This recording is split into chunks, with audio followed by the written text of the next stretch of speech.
يوم عرفة, the day of Arafah. Rasul sallallahu alayhi wa sallam tells us that in the day of Arafah, Allah subhanahu wa ta'ala looks at the Hujjaj. They have left their homes, they have left their families, and by the end of the day of Arafah, you would notice that everybody's dusty and this white cloth has become gray or black because the Arafah is just dusty there, subhanallah.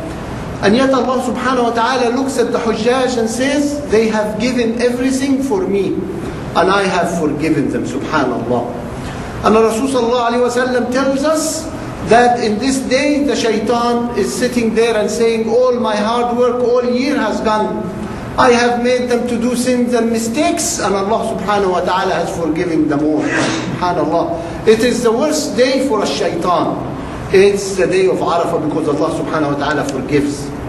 And for us who are not doing al-Hajj, Rasul sallallahu alayhi wa sallam tells us that if we fast the day of Arafah, it forgives the past year and the coming year. Subhanallah, if we fast the day of Arafah.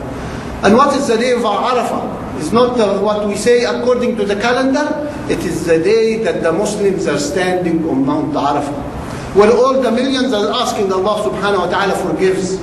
Because this is Allah subhanahu wa ta'ala forgives in this day. And as we said before, a man who goes to Al-Hajj so many times, we hear some people did Al-Hajj 60, 70 years. So one time he thinks, I've done Al-Hajj so many times.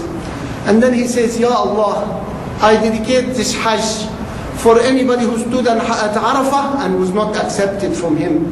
Because he's done so many Hajj. And we get arrogant after a while. So he goes to sleep and dreams, and Allah subhanahu wa ta'ala tells him, I have forgiven anybody who stood at Arafah before I created Arafah with 1,000 years. I am more generous than you, subhanallah. He thought he's generous and he's dedicating this Hajj for anybody who stood at Arafah and was not accepted from him. But Allah subhanahu wa ta'ala has accepted from anybody who stood at Arafah before the creation of Arafah 1,000 years, subhanallah. So inshallah, we do our best to fast this day. And those who have not performed Al-Hajj have to realize we have to go next year, inshallah. There is no excuse because Rasul sallallahu alayhi wa sallam, as we know, it is for man istata'a ilayh. He could afford it. And afford is the airfare and the food. And inshallah, most of us could afford it. There is no reason. And Rasul sallallahu alayhi wa sallam also tells us, if somebody delays Al-Hajj for something for a dunya, Allah subhanahu wa ta'ala will not make this thing happen. Allah subhanahu wa ta'ala will not make it happen because he stopped Al-Hajj thinking that he can achieve something in a dunya. SubhanAllah. Another example so we understand what Al-Hajj means. A man has gotten ready to go to Al-Hajj, and people usually prepare. And he saved his money and got ready. And when he's ready to leave with the qafila, with the caravan, he's seen a woman hiding. So he follows her. And he sees this woman going on a dead animal and cutting some meat off it. So he asks her, what are you doing? She said, I'm taking some meat for my children. He told her, don't you know that dead meat is haram? She said, what could I do? My children are starving at home and I have nothing to offer them. SubhanAllah.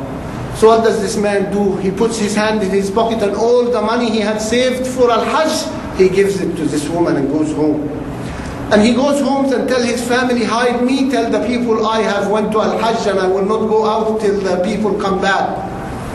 And he stays at home and he has given the money for the sake of Allah to this lady. And then when the caravan comes back, people are coming back to congratulate him for doing Al-Hajj. But of course he didn't go. But those who went, one of them says, I was trying to reach the black stone to kiss it and I have seen you kissing it. The other one tells him, I was trying to go to the mountain of Ar-Rahmah and I've seen you standing there. And everybody is describing him at one place of Al-Hajj or another. SubhanAllah. And he goes to sleep and Allah subhanahu wa ta'ala shows him that Allah had sent an angel to do Al-Hajj for him because he gave the money for the sake of Allah. This is the spirit of Islam we have to understand. What do? Some people might cheat others to take the money to go for Al-Hajj. Rather than it is our duty to support each other, some might cheat, some might lie, some might whatever do. rather than understand the true spirit of Islam. Is we give for the sake of Allah, and Allah subhanahu wa ta'ala will accept from us and give us, inshallah.